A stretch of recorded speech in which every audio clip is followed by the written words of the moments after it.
Hello दोस्तों, राधे राधे। स्वागत है आपका हमारे चैनल में।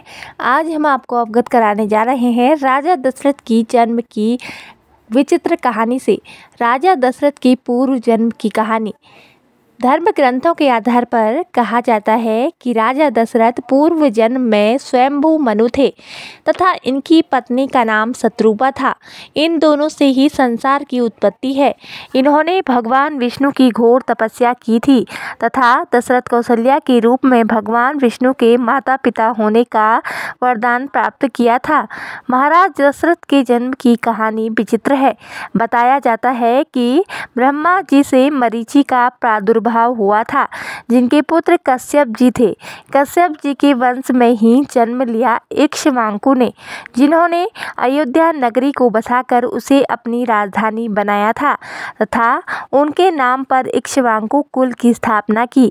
इसी कुल में जन्मे थे महान राजा भगीरथ, जिन्होंने अपनी तपस्या के बल पर गंगा माता को पृथ्वी पर आने के लिए कहा।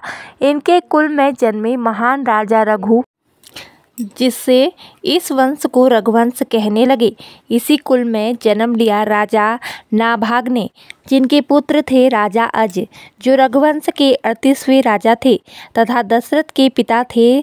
दशरथ की माता का नाम इंदुमती था। एक बार राजा अज दोपहर की पूजा कर रहे थे। उस समय रावण उनसे युद्ध करने के लिए आया और उसने दूर से राजा अज को पूजा अर्चना करते देखा। राजा अज ने भगवान शिव की वंदना की और जल पीछे फेंक दिया।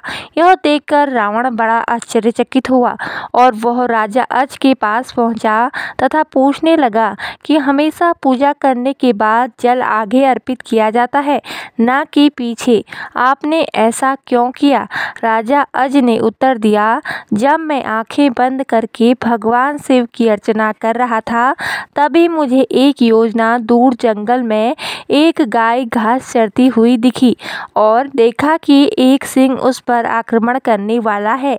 इसलिए मैंने जल पीछे की तरफ फेंका, जिससे जल ने तीर का रूप धारण किया और उस सिंह की मृत्यु हुई। रावण को यह बात सुनकर बड़ा ही आश्चर्य हुआ, किंतु राजा अज ने कहा, तुम यहाँ से एक योजन दूर जाकर यह सब देख सकते हो। रावण वहाँ पहुँचा और देखा कि एक गाय हरी घास चर रही है, जबकि शेर के पेट में बाण लगा है। अब रावण को विश्वास हो गया कि जिस राजा के जल से ही बाण बन जाते हैं और बिना कोई निशाना लगाए ही शत्रु मर जाता है, ऐसे वीर पुरुष को जीत पाना बड़ा ही असंभव है। और वह राजा अज से बिना युद्ध किए ही लंका लौट गया। एक बार जब राजा अज वन में भ्रमण करने के लिए गए थे, तो उन्होंने एक बहुत ही सुंदर तालाब दिखाई दिया। उस तालाब में एक कमल का फूल था, जो बहुत ही सुंदर प्रतीत हो रहा था। उस कमल को प्राप्त करने के लिए राजा अज तालाब में कूद गए, किंतु राजा अज जितना भी उस कमल के पास जाते, वह कमल उनसे उतना ही दूर चला जाता और राजा अज उस कमल को नहीं पकड़ पाए। तभी एक आकाशवाणी हुई कि हे राजन, आपको कोई संतान नहीं है, आप इस कमल के योग्य नहीं हैं। ऐसी भविष्यवाणी ने राजा अज के हृदय में एक भयंकर आघात किया। राजा अपने महल में लौट कर आए और उन्हें संतान की चिंता रहने लगी, क्योंकि उन्हें संतान नहीं थी, जबकि राजा अज भगवान शिव के बड़े भक्त थे। कुछ समय बाद भगवान शिव उनकी इस चिंता से व्याकुल हो उठे और उन्होंने धर्मराज को आदेश दिया और कहा, तुम ब्राह्मण के वेश में अयोध्या नगरी पहुँचो, जिससे राजा अज को संतान की प्राप्ति होगी। धर्मराज और उनकी पत्नी ब्राह्मण और ब्राह्मणी का वेश धरे हुए उसी क्षण सरयू नदी के किनारे पहुँचे, कुटिया बनाकर रहने लगे। एक बार धर्मराज ब्राह्मण के रूप में ही राजा अज के दरबार में गए और उनसे भिक्षा की याचना करने लगे। तब राजा ने अपने खजाने में से ब्राह्मण को सोने की असरफियाँ देनी चाहिए, लेकिन ब्राह्मण ने कहा कि यह धन तो प्रजा का है, आप अपना कुछ दीजिए। तब राजा अज ने अपने गले का हार उतारकर ब्राह्मण को देने लगे, किंतु ब्राह्मण ने ने फिर मना कर दिया कि यह भी प्रजा की ही धन संपत्ति है। इस प्रकार राजा अज को बड़ा दुख हुआ कि आज एक ब्राह्मण उनके दरबार से खाली हाथ जा रहा है। तब राजा अज रात्रि में एक मजदूर का वेशभूषा बनाते हैं और नगर में काम करने के लिए निकल जाते हैं। वह एक लोहार के घर पहुंचते हैं और वहां काम करने लग जाते हैं।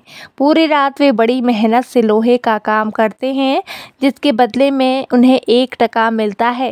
राजा 1 टका लेकर ब्राह्मण को देने उनके घर पहुंचते हैं, लेकिन वहां ब्राह्मण उपस्थित नहीं था। राजा ने वह 1 टका ब्राह्मण की पत्नी को दे दिया और कहा कि इसे ब्राह्मण को दे देना, यह मेरी मेहनत का कमाया हुआ है। जब ब्राह्मण आया तो ब्राह्मण की पत्नी ने वह टका ब्राह्मण को दे दिया, किंतु ब्राह्मण ने उस टका को जमीन में फेंक दिया। अचानक आश्चर्यजनक घटना हुई। ब्राह्मण ने जहाँ टका फेंका था वहाँ एक गड्ढा हो गया और टका गड्ढे में समा गया। ब्राह्मण ने उस गड्ढे को खोदा और उसमें से सोने का एक रथ निकला तथा आसमान की तरफ चला गया। उसके पश्चात ब्राह्मण ने फिर गड्ढा खोदा तो दूसरा सोने का रथ निकला और आसमान में चला गया। इसी प्रकार एक के बाद एक 9 सोने के रथ निकले और आसमान की तरफ चले गए।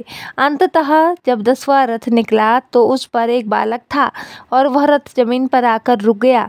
ब्राह्मण ने उस बालक को सीने से लगाया तो लेकर राजा अज के दरबार में गया और कहा, राजन, इस पुत्र को स्वीकार कीजिए। यह आपका ही पुत्र है जो तुम्हारे 1 टका से पैदा हुआ है। तथा उसके साथ में 9 स्वर्ण रथ निकले जो आसमान में चले गए, जबकि यह बालक 10वें रथ पर निकला, इसलिए यह रथ तथा पुत्र आपका है। इस प्रकार से दशरथ जी का जन्म हुआ और इसी वजह से उनका नाम दशरथ पड़ा। कहा जाता है कि महाराज दशरथ को ध्वनि भेदी बाण चलाने में निपुणता प्राप्त थी, परंतु शायद अति आत्मविश्वास के चलते वह एक बार चूक गए। जब दूर कहीं हिरण के पानी पीने की आवाज़ सुनकर उन्होंने सरसंधान किया और श्रवण कुमार का वध कर डाला, जिसके अंधे माता पिता ने मरते समय दशरथ को पुत्र वियोग में प्राण त्यागने का श्राप दिया था, जो राम के वनवास के बाद सत्य सिद्ध हुआ था। महाराज दशरथ का राज्य प्रबंधन भी बड़ा अच्छा था। सामान्य प्रशासन का कार्य उनके सबसे योग्य मंत्री सुमंत संभालते थे, जबकि युद्ध मंत्री के रूप में धृष्टि उनके मित्र मंत्री थे। धर्म कर्म के कार्यों का प्रबंधन धर्मपालक नामक मंत्री के जिम्मे था। पुरोहित के रूप में वशिष्ठ उनके पथ प्रदर्शक थे।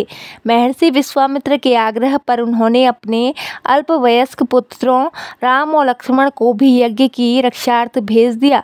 महाराज दशरथ को अपने समय में धर्मावतार माना जाता था और इसी कारण से स्वयं भगवान विष्णु ने उनके घर में पुत्र रूप में जन्म लेना स्वीकार किया था।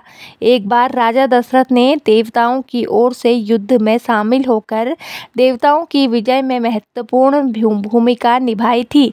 इसी युद्ध में कैकेयी उनकी सारथी के रूप में गई थी और एक अवसर पर जब राजा दशरथ के रथ की धुरी टूट गई थी, तब कैकेयी ने अपनी उंगली की धुरी की जगह लगाकर उनकी प्राण रक्षा की थी। इससे प्रसन्न होकर ही दशरथ ने कैकेयी को 2 वरदान देने का वचन दिया था, जिनका उपयोग कैकेयी ने राम को वन जा रही राजतिलक को रुकवाने तथा भरत को राजगद्दी दिलवाने के लिए किया। बाद में यही वरदान महाराज दशरथ की मृत्यु का कारण बना। राम राम तो सब जपे, दशरथ जपे न कोई, एक बार दशरथ जपे तो सहस्त्र नाम जप होए। तो दोस्तों, आपको यह कहानी कैसी लगी कमेंट करके ज़रूर बताएं और ऐसी आध्यात्मिक और ज्ञानवर्धक कहानियाँ सुनने के लिए हमारे चैनल को सब्सक्राइब जरूर करें। धन्यवाद। जय माता दी।